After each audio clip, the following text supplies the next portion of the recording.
Believe it or not, I was actually trying to hunt this one down. Might seem a little weird, right? If you're familiar with the channel, you know I don't really do, like, plush. It's not a thing that I'm super into. I obviously don't need a purse. However, my wife actually used to carry around a Psyduck purse, and it got old and beat up, and I think a strap broke on it, and it just kind of went to trash. And she has since changed since then. And I kept thinking, like, maybe this would work for her. Because she really loved that Psyduck purse, and I'm like, well, hold on, this is like a similar idea. I don't know if that's going to work for what she would need it to work for.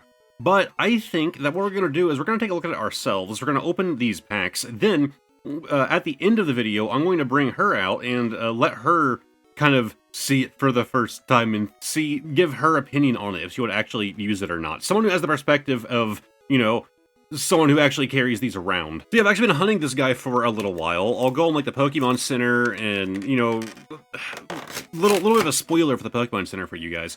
If you go on there and it has that like little splash thing, it says like out of stock over the image. That doesn't always mean that it's actually out of stock. Sometimes it is in stock and the image hasn't been updated yet. But if you click on the little quick view button, it'll tell you if it's actually out of stock or not. Most of the time it actually is. But this is a frequent one I had to click on, and now I don't have to click on it anymore because they got it in at my LGS. Anyways, top cover. The only other Prismatic thing that I really want to hunt down is I want obviously the special collection, the big boy box. But I also really want the poster collection because the Pokemon 151 poster I actually have hung up above my recording desk here. And I just still think it would be cool to get the other one. Maybe I'll like the Prismatic Evolutions one more and I'll swap it out. But I guess we'll take a look at the accessory pouch here. And yeah, it does feel pretty cheap and I don't think it'll work at all for her needs. It is an accessory pouch. It didn't say it was like a bag or a purse or anything, so I didn't really know. But yeah, it's definitely just a pouch. You have a chamber here. That's kind of it. Like, yeah, this will not work as a replacement for her at all. It does feel like kinda cheap, but not like crazy bad. So you do have this part here, so it's kind of supposed to expand out and kind of be more round, right? Like this. But because of the way it was packaged, it's kind of trying to like return to its flat form. But yeah, it got big ears sticking off of it. An interesting like sew layer here for like where the drawstring goes in. Sorry, my phone was going off. But it does kind of act like a separation for the hair as well. But, I mean, I guess when it's pinched up, it does look a bit more like Eevee, right? Because, like, its head is, you know, not just super wide. So it kind of works a bit better. It almost has that, like, squishmallow shape going on. Yeah, it's just like a little drawstring bag that you can throw some things in if you want to. So if you just want to, like, you know, walk around with some Prismatic Evolutions packs, there you go. You have a themed option now. But, okay, got a really empty package, huh? So, anyways, we have 5 packs of Prismatic Evolutions to do here. If we don't get any, like, really good pulls, I'll probably throw some more extra packs in here at the end. Like, if we don't get at least, like, a Master Ball or, like, a good Full Art or something, I'll throw in some extra packs, because 5 does seem a little low. But there's nothing wrong with doing the occasional short video, right? Although, depending on the way things go, this could end up being a longer one. We'll see. We have the Pinsir Black Belts Training Bidoo Heatran, the Rescue Board Professor Turo's Scenario, Slowking, Fan Rotom, and give me something that is just the... Oh, hold on, that is a Master Ball. Wow, I just blanked that out. I thought it was a regular ball. Yes. Okay, well, we did pull a Master Ball. It is a Fan Rotom, so who really cares? But we did... I think this is like my 3rd Master Ball. Like, I had terrible pull luck with these. And of course, it's a Fan Rotom. None of the Master Ball cards I've gotten have been like, oh, I really like that Pokemon. It's like, I got like a Sneasel, Fan Rotom, and there was something else. I don't even remember. Like, oh, it's kind of disappointing. We have a Groudon. So anticlimactic, man. I'm like, man, I really hope we get a Master Ball. And like we do, and it's a Fan Rotom. I even skip over it because I didn't notice at first that it was a Master Ball card. To be fair, on like a normal card like that, you know, the white backing, makes it a little bit harder to immediately notice that letter M there. Sneasel, the Binding Mochi, Executor, Explorer's Guidance. Okay, we have another A-Spec here, the Prime Catcher. Just that series of cards that's oddly controversial, where some people really don't like the design of the A-Specs, but I love them. They're like my favorite thing right now that they're doing with trainer cards. And, whoops, okay, well, we skipped right to the Jolteon. Woo, best boy. There's the card we skipped. Every time we pull an ace pack in a video, I go on a rant about it. I'm not gonna do it this time. I'm just gonna say, I like the design of the ace pack cards. Let's move on. Pack number 3. Oh, come on, there we go. Who was ready? Who was ready for it, though? Like, when you saw me pull that ace pack, how many of you were ready for me to go, man, these remind me of Digimon? Because it's what I always bring up. And so people who were like, you know, active viewers of the channel probably saw that and got like PTSD. We have the Great Tusk. How do I keep doing that? Either way, not a bad pack at all, because we have the Wellspring Mask Ogerpon EX, which is the illustration rare. Well, special illustration rare, it is an EX. Just a fantastic looking full art card. The background is definitely an interesting choice. I think they did a Farfetch'd card, if I remember correctly. I want to say it was Farfetch'd that had a backing that was kind of similar to that. If I can find it, I'll throw an image up on screen somewhere. This is kind of what it reminds me of. It is funny, though, that, like, the whole point of, like, the mask is that, like, it is a mask, right? It's the kind of hide what Ogerpon actually is. And then, of course, when it enters its, like, terrestrialized form, the mask becomes huge and yada yada. It's still just a mask, right? Ogerpon is still the Pokemon, and it is buried behind the text down here. Like, I get it, this is, like, the central focus. But, like, they're burying the actual Ogerpon underneath the text. Like, that's kind of lame, man. I'm still a big believer in Pokemon could easily make full art cards that are just collector focused. Like, make, like, special packs or something. I don't know how they would want to do distribution for those. If they would want to have them in regular packs as a thing that you could pull, I think that would annoy people that are trying to build decks and stuff. But doing full art cards that is just the card's art. No text, not the name, not health, nothing. Just an art card.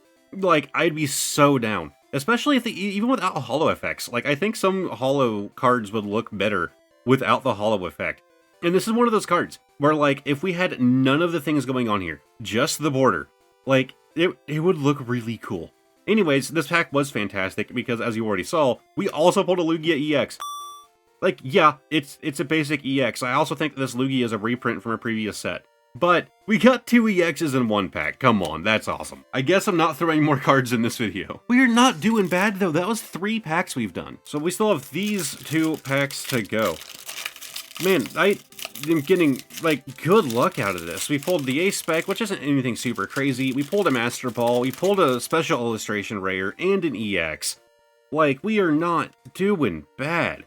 We have the Spritzy, the Slowpoke, Duskull, Cotini, Slowking, Bug-Catching Set, the Pyroar, and another Ace Spec card. Again, they're not, like, super rare or anything, but I like them.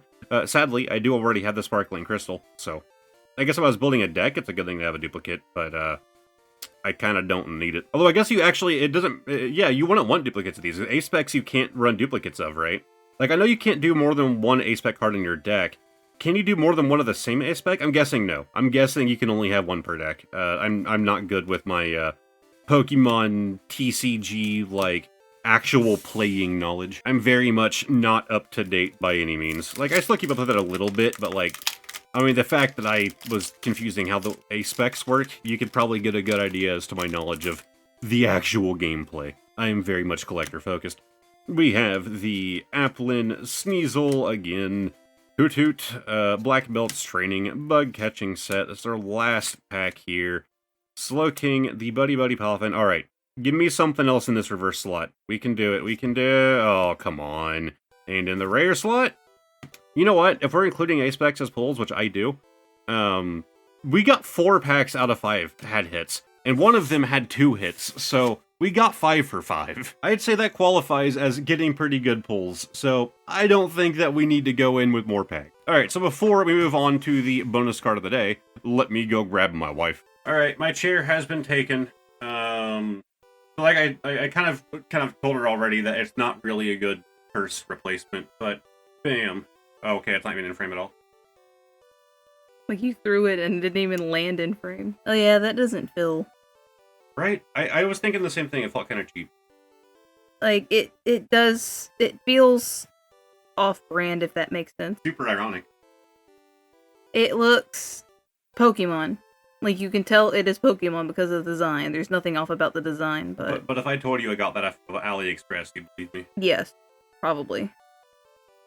Because I have seen some good stuff on AliExpress. It's the design that's usually lacking. I would say if it had like some kind of hanger or something, you could use it as like an extra thing to attach. Because to the viewers, the person uses like a little capybara. It's not big at all. She used a very small bag. Like, you know, that could give her like extra storage or something. There isn't like a way that she could like hang it off of her bag though. There isn't like any kind of like strap or hanger or anything. You just have those pull tabs. Like, it is literally like a drawstring accessory bag. You can probably, like, if you pull these, put whatever you need in it, you could probably hang it if you did that. Yeah. But it doesn't look like it. Yeah, it would be something like you would hold dice or marbles or something in, not something you would really use on the daily. But it is funny because I didn't tell her much about it other than the fact that it's not really a purse replacement. And the first thing she said was the first thing I said is that, wow, this feels cheap. Oh, but like, when I saw the accessory set, I thought it was going to be like an actual bag. Yeah. Like, I would expect from the Pokemon company for it to be how they're presenting it. It would be a hanging bag, and it would have a zipper, possibly something to put coins in. Just look at the price that you're paying, though, right? Like, you're getting 5 packs of Prismatic, which, you know, those are usually like $5 a piece. And this was like a $35 box. I at least paid $35 at my LGS. I assumed that's the MSRP, but it could be like 5 over, I don't know. So taking price into account, I'd say it's not bad. And you paid standard price for the box? I paid $35. I don't know what MSRP is. I think it's around there. I would say $4.35 and all the packs that you got. It is about that quality. But I would expect them, like, they'd probably hike it up probably $5 more to make this bag look better. Well, I tried to look up MSRP on Pokemon Center, but the site is temporarily unavailable. So, great. I do like the ears, though. I like how they do this. They need to do stuff like that more often whenever they do accessories. I'm not sure if you've seen them. I don't remember what company. Loungefly. I'll put some pictures here on screen. Loungefly works with the Pokemon Company to make like these like backpacks and bags and stuff. And this feels like they were trying to like, hey, here's a cheap version of like a Loungefly bag. Because they do that. They do like the ears that stick off and all of that. It's a bag that you can just set down. That is an upside to it though. Like you can set it down. And it should stay. Or not. Yeah, the way it was folded in the bag, it kind of wants to go back to being flat. Like, yeah, that would be like a perfect dice bag or something like that for like your little knickknacks. Be good thermal for putting a water bottle in it. Honestly, yeah. I have regained my chair. So part of the reason I want to do that little segment is I'll put one of the screenshots on the screen. I can't remember the user's name, and I apologize. But there's someone who's been like putting underneath like every one of my videos, like wife reveal win. So I actually asked her if she would want to like get on the green screen with me during the outro, and she can kind of give her opinions on this thing during that. She said no. She, like I've said before, she's not a big camera person. Luckily this time you guys could actually kind of hear her better than normal whenever I have her on camera, because she is very quiet. But in this case, the microphone was like right in her face, so it made it a lot better. But yeah, she didn't want to be on camera, but I figured I was like, hey, like, you know, do you at least want to like, you know, do it like, you know, at the desk? I was like, yeah, that's fine. So there, that's the wife reveal. Anyways, bonus card of the day, explanations will be right down there in that corner, pulling a random card from the back and playing Guess the Year. And let's see. Wow, this looks to be in fantastic condition. So I'm gonna have to immediately assume this card is super modern. You don't have that like kind of lighter or darker back you have with like the Wizards of the Coast generation and all of that. I'm just gonna go 2024. And we have 2023, the second I saw Zacian. I guess has to be Crown Zenith. Yep, 2023. Galarian Gallery, 48 of 70. Honestly, just a super solid looking card. I really like this. I kind of like the idea here where the entire world is all of that like very light shade of blue or just white, where Zacian is the only thing that has color to it, but it still fits like the softness of the color, right? It's also like a lot of like fading to white on it, like right going down through here, but it makes it stand out. It doesn't fit in with the background. The fact that they kept everything here like pretty solid, like mono color, makes him stand out really strong, even though he's still fitting like the vibe, the feeling of that like color scheme going on, and even like the art direction. You know, it's definitely all like the same artist who did like every part of this card. There's your artist down there. I have wondered in the past, whenever you see a card where the background is like very different, if it was two different artists and that the person who's credited is the person who actually did like the Pokemon, but another artist did the background for it and they're not getting credit. I don't know if that's the case, but all I'm saying is collaborative art is a common thing, and you never really see more than one artist down here in the illustrator slot. But I don't know, I could just be crazy. Either way, I really like this card. God, that was a long rainbow for the Zacian V. It's just one I was very happy to add to my collection. Well, I guess this video proves that if you spam stuff in my comments enough, I will eventually give in. I guess I'm just weak-willed. Anyways, let's go to the green screen, man. Okay, I didn't really have a good transition into the outro here. I just want to point out a funny thing that happened in the Discord. We'll do that for the outro. One of my YouTube members, Obsidian, it's spelled with an A-U, but pronounced Obsidian, has been a YouTube member for quite a while, actually my second ever YouTube member. However, another person joined the community recently, and their name is also Obsidian. And this happened where my entire Discord has changed their names to variants of Obsidian, including myself. On the upside, they're on opposite sides of the list. So, a massive thank you to my YouTube members. Pokehoarder J, Obsidian, Smokey of the Sun, Andrew B, Bod, Reed, Katie Huff 21, Lana C, Air, Kiss of Ember, Gina Rips Pokemon, Candace Reynolds, Lycan, Carr, Ava, Anthony, Reese, I believe it's pronounced, Billy, Wilma, and Obsidian Panther. If you want to check out some more content, over here is going to be a video that YouTube recommends to you, and on this side I'm going to have a playlist of all of my Pokemon videos if you feel like binging. Lastly, a link above my head is going to be a link to the Discord, and perhaps you can join in the Obsidian naming. Thank you guys very much for watching, and hopefully I'll see all of you next time. Goodbye for now.